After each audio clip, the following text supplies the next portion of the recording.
Sejak dulu, petani Indonesia identik dengan gambaran hidup susah. Padahal Indonesia dengan deretan gunung berapinya punya tanah yang subur dan iklim yang ideal untuk pertanian. Teorinya dengan menanam kebutuhan pangan pokok seperti padi, jagung atau singkong, yang ketiganya dibutuhkan oleh seluruh lapisan masyarakat, petani bisa hidup sejahtera. Lalu, mengapa kenyataannya jauh panggang dari api? Apa saja yang membuat mayoritas petani Indonesia masih belum dapat hidup sejahtera? Itu kan warisan, kita nggak tahu apa-apa, jadi pupuk yang ikut orang tua ngikut semua. Dan itu kadar aci kan kita nggak tahu yang bagus pakai apa, dan akhirnya banyak yang ditolak. Kita nanam singkong itu nggak pernah gagal tanam, betul nggak? Nah, tapi kita selalu sebagai petani ini gagalnya di harga. Masalah pertanian memang rumit, mulai dari pengadaan bibit, cuaca yang makin tak menentu, serangan hama, pupuk hingga panen yang sukses pun harga jualnya tidak ada kepastian. Maka berat bagi petani bila harus mengupayakan semua solusinya sendiri. Pemerintah perlu hadir membukakan jalan melalui kebijakan yang berpihak pada petani. Khusus mulai dari penyediaan bibit itu harus memang dipersiapkan di tingkatan petani maupun di kelompok tani, mulai dari pemupukan bahkan mulai dari pasca panen itu semua harus ada. Tantangan terbesarnya ya berarti menjembatani ya antara petani ya, dan pupuk, masalah aturan-aturannya yang terkadang agak bertabrakan. Harapan kami adalah pemerintah hadir di sana. Pupuk itu harusnya berdasarkan hamparan ya. Berdasarkan hamparan luas lahan, katakan pembayaran itu ada 6.808 hektar.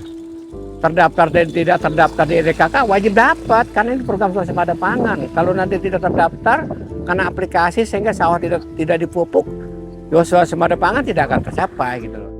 Kini saatnya pemerintah hadir untuk petani, antara lain melalui Agrinas Pangan Nusantara.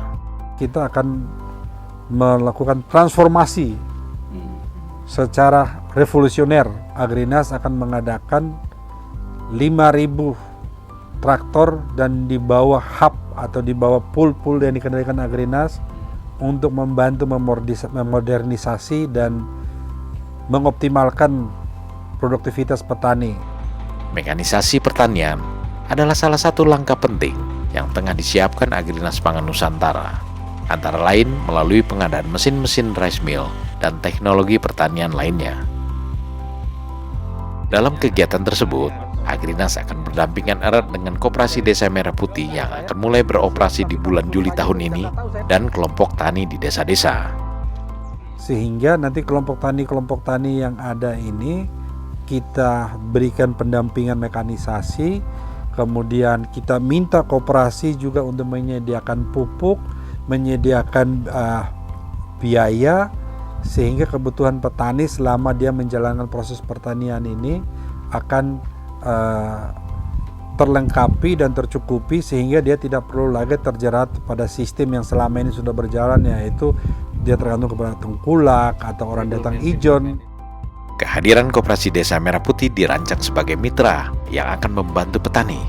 Dalam skema ini, Agrinas akan berperan sebagai off-taker, setidaknya 50% hasil panen petani. Jadi kita akan potong semua middleman yang ada selama ini, yang tadinya dia mata rantainya 12, kita akan bikin menjadi hanya 3, yaitu Agrinas, koperasi, dan petani. Kuatnya praktik ijon dan kehadiran tengkulak nyaris di seluruh wilayah pertanian bukan halangan bagi Agrinas. Saya tidak melihat itu menjadi satu kendala atau satu ini, karena negara hadir untuk memberikan perlindungan langsung kepada petani. Jadi tidak ada lagi namanya negara masa harus kalah dengan kepentingan pribadi-pribadi gitu, dan situ kepentingan negara, kepentingan masyarakat di atas segala-galanya, dan negara akan hadir untuk memberikan perlindungan penuh kepada setiap petani, mulai dari musim panen, musim tanam, panen sampai barangnya dijual ke pasar. Hadirnya negara sudah dimulai dengan menetapkan harga jual gabah sebesar Rp6.500 per kilogram. Selanjutnya, negara akan terus hadir bagi petani untuk keluar dari keadaan yang selama ini menjerat mereka. Transformasi sistem pertanian Indonesia melalui intervensi Agrinas Pangan Nusantara diharapkan akan meningkatkan kesejahteraan petani dan membawa Indonesia menjadi masyarakat yang adil berdaulat.